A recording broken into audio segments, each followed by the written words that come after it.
Hey everybody, just trying to keep this channel active as I cover a new topic today. It's going to be how complex games feel intriguing. How they're almost like a black box of depth and complexity that you're not sure entirely how you feel about it just yet, but you're going to keep playing it for um, couple hours, maybe longer than that, maybe a couple months, maybe a couple years, right? I'm sure some of you may have experienced this perhaps, but I just want to kind of dive into this topic a little bit because it is interesting to me, my own kind of realization about some of these games, and maybe it's like the futility of just games in general. Just why would we play a game that long anyway? Um, but let me just put some soft looping music in the background. Um, so I spent a lot of time playing Dota 2, and Dota 2 was a lot of fun for me at the time, or at least I thought I was having fun. Maybe I was having fun. Um, it was a very complex game. There's a lot of interwoven mechanics and complexities and team compositions and coordination, positioning, all these types of mechanics you have to learn. And then I also want to dive into a little bit of like when you're playing this type of game, if you're engaging with it at a like a beginner level, like what kind of steps should you take should you want to engage in this type of game. We'll get into that a little later. But used to play that a lot. I spent about, number might sound ridiculous to some people, but I think I spent about anywhere between 7,000 and 10,000 hours playing Dota for about a span of from like 2012 to about like 2018, I think. So like 6 years. And I would take, towards the end, I started taking long breaks, a couple months at a time. Eventually the breaks got bigger and bigger, like a year plus. And the sessions that I would like dive into the game got a lot shorter too. Shorter too. And I think I would continue playing Dota, but the one major thing that stops me from playing it is just the fact that the games take so long. That's really all it is. The games take a lot of time to finish, and I'm not an amazing player, so the players that I'm matched with aren't that amazing either. And a thing that I've noticed is that I have to take a leadership role in that type of game, which as a support, I'm not. People sometimes don't listen to me, but also I'm not really that willing to take that role on because I normally play support. So what happens is unless the team is listening to me and we're all of one mind, and I'm like, we need to press our advantage now and do this, and then sometimes it doesn't work out. Obviously, things happen, but a lot of times when everyone is of the one mind, like let's do this, we can win faster, which it's like in my mind I'm like, I know if I didn't say those things in this game would have lasted another 20-30 minutes, which is a long, very long time. But yeah, some of those beginner games go on for too long. I think it probably at the higher level it probably tapers off a little better. But either way, I did spend a lot of time playing that game, a lot of time learning the complexities of the game, and I think overall it left me with a positive impact on my mentality of like competitive games. Like I respect the game a lot. And obviously, I might still play it if the games didn't take so long. But my thought process here is like the game was so complex that I couldn't really grasp the whole picture early on, right? I could only grasp a little bit of the picture, and then everyone around you that is playing the game is also, they're excited about the game, they like the game. You know, you're rarely going to meet people playing a game that are going to be negative about a game. It's you know, sometimes people have become sour over time, but it's generally the people playing the game are the people that want to be playing that game. So you're not really going to be hearing a lot of negative information, negative data about a game, right? Like, generally it's not going to happen. People aren't going to tell you, like, you know, game is cool, but if the games are too long, like, you know, this and that, this other thing they could explain to you, like, and maybe that'll sway your opinion way before you have to come to that realization yourself. Like, let's say it's a game with a balance issue. If everyone around you is playing the game and the balance issue really isn't discussed, and then way later on you come to realize, hey, the balance for this game isn't quite right, and I've spent a lot of time playing this, and it's getting kind of dull. And I'll get into that specifically in a little bit. But you're not really going to hear that sort of thing. Let me just take a sip of water real quick. Sippy, sippy, sippy.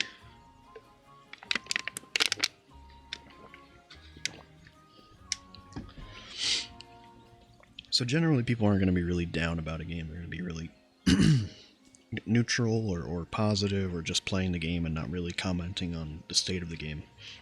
The state of the game as like a product or whatever.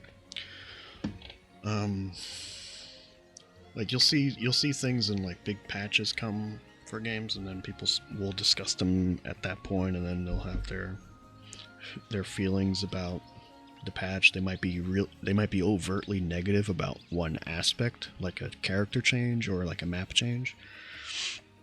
But here's the thing, is that they're still kind of engaging with the game as like they respect the game as a quality product. They're like, I hate this one thing that they changed, but overall you're not taking from that opinion that they're negative about the game.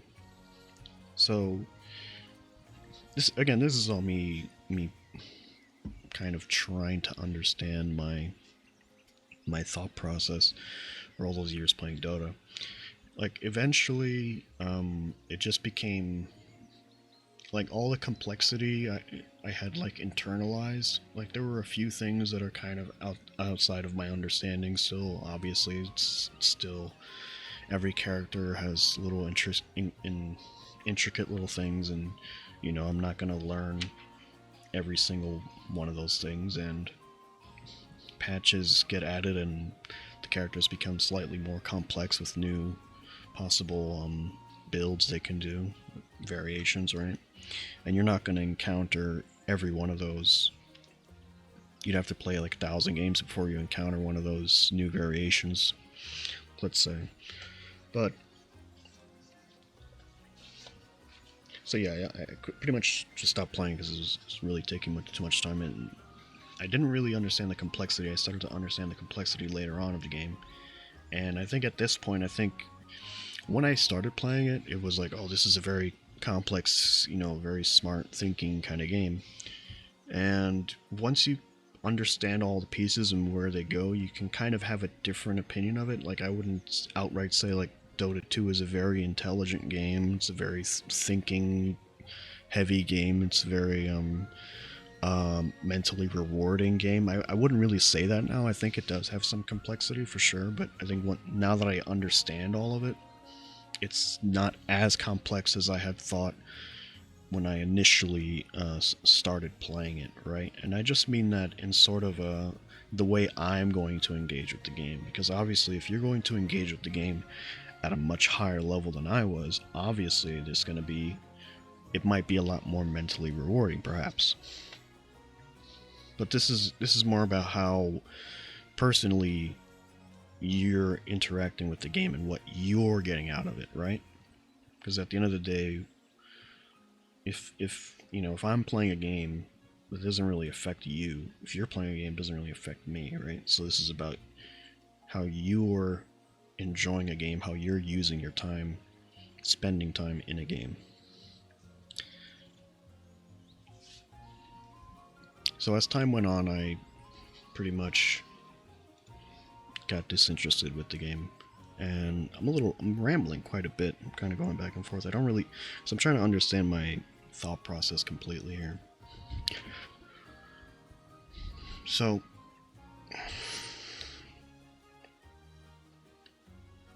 yeah, basically the game isn't as complex for me as I thought it was going to be. And that's not really me, that wasn't really the thing that got me to stop playing. Mostly the thing that stopped me to get playing was the time it take to finish games. So there's another game that I played that I had a much worse relationship with as time went on, and that game is Street Fighter 3 Third Strike. Now, when this game was first being introduced to me, it was just very great art direction, great music, fun to play, fun to like hit buttons in, and it just felt nice to play. Didn't really there weren't any like super rough edges at the time. Like as a product, like just turning it on, just messing around, it was great, right? But as time went on, you start to discover more about the complexity of the game. It's like, oh, you have parries. Look at this Evo Moment 37 with Daigo parrying Chun-Li. Isn't this crazy? That takes a lot of skill. Isn't this very complicated? Isn't this very intricate and deep?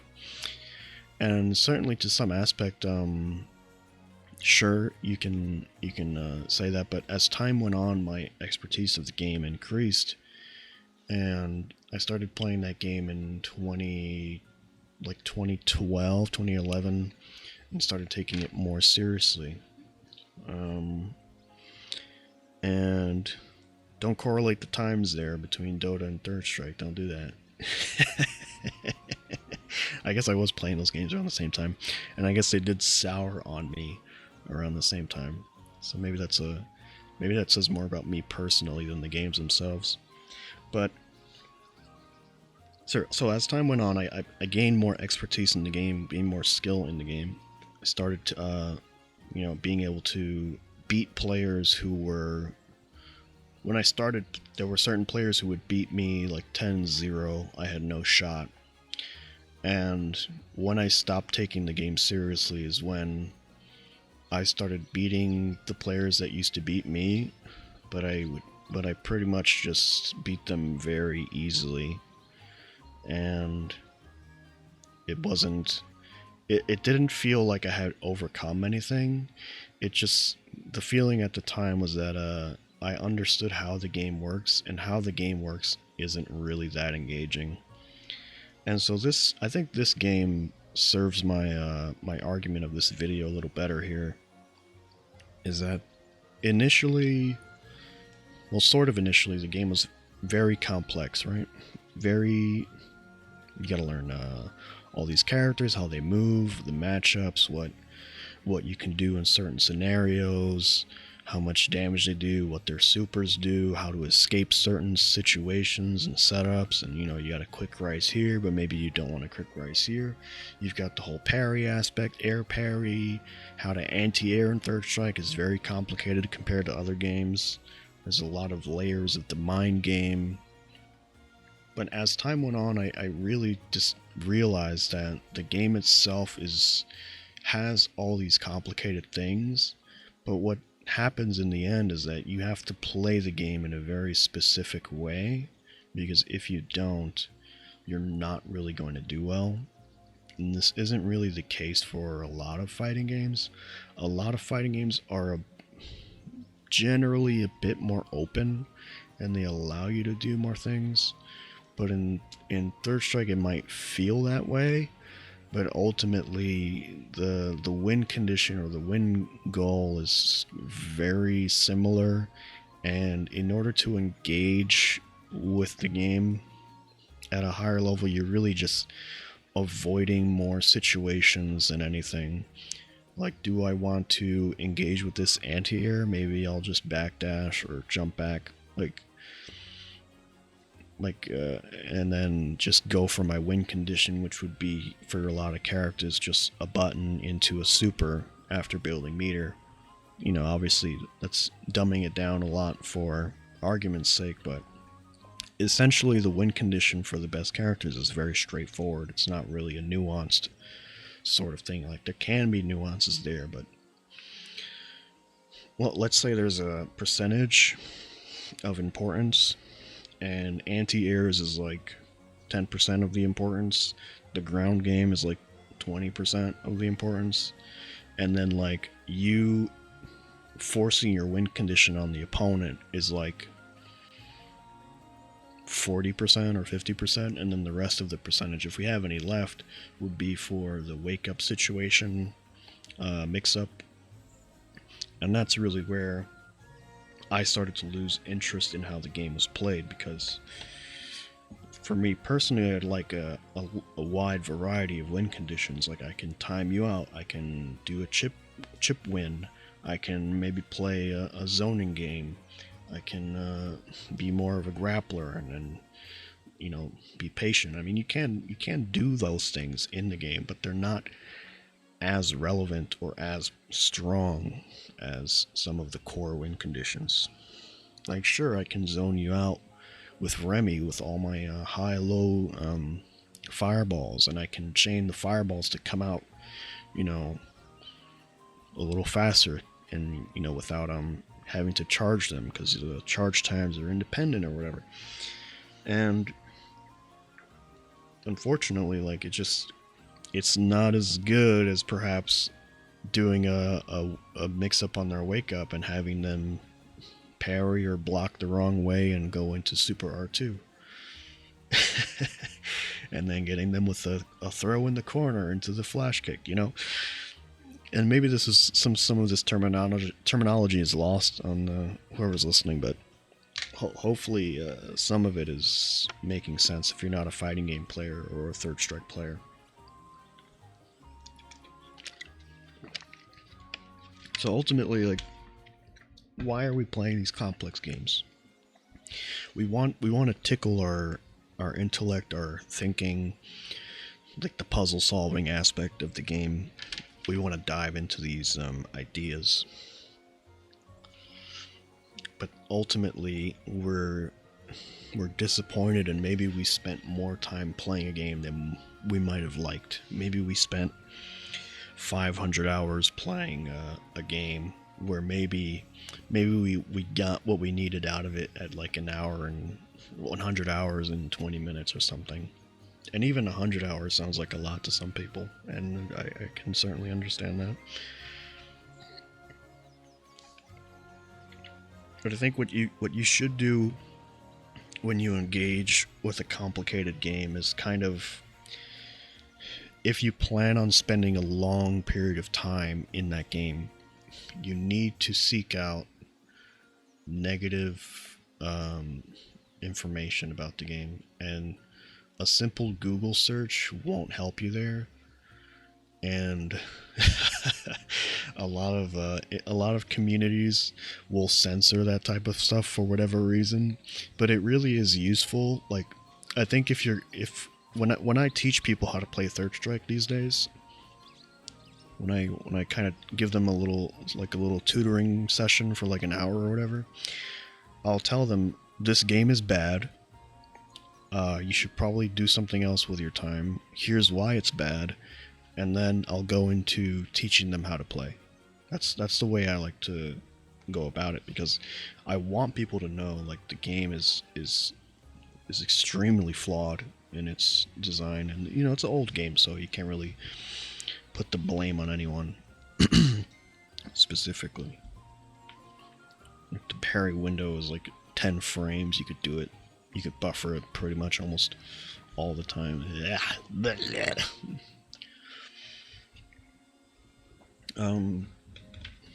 try to find counter narratives to the game being amazing and like a real brain teaser. Consider how much time you're willing to spend on that game, what you're going to be getting out of it. Just kind of reflect, because if you spend, like me personally anyway, I spend a lot of time playing Dota, I spend a lot of time playing Third Strike, and yes, I got something out of it. I liked what I got out of it, but I could have really lessened my time in there by a lot and just done something else. So there was something else I was going to talk about. What was that? Oh yeah. So how do you try and learn a complicated game? Because also, if you're playing a complicated game and it's very complicated at the start and very difficult, and you're having trouble understanding something, just ignore it for a while. Like, let's say you can't pull off a certain combo, and you watch videos and everyone is doing that combo, and everyone is doing maybe more complicated combos than that, or maybe they're doing certain techniques that are extremely difficult to pull off, or precision tasks, things like that. Just sort of don't worry about it. Just play the game. Just mash. Just do whatever.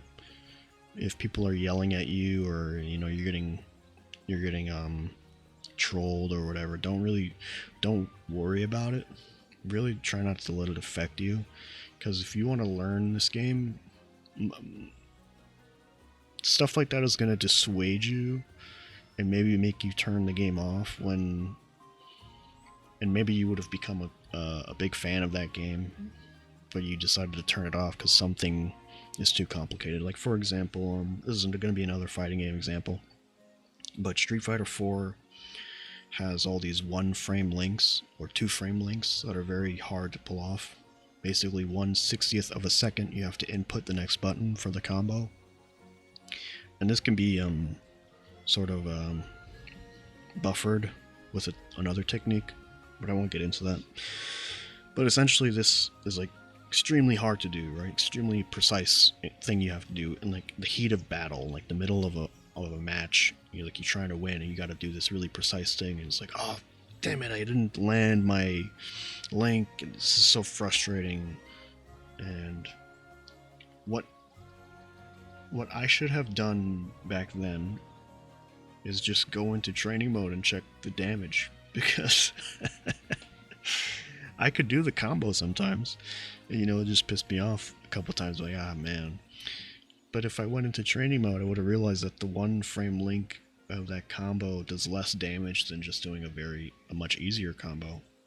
And the benefit of the 1-frame link, again, this is a lot of fighting game jargon, but the benefit of the 1-frame link was that you would get more time to confirm a hit happened, and because it's a little harder to confirm that a hit happened when you have a single button into a special move. So you could do 3 buttons into a special move, but that requires the 1-frame link.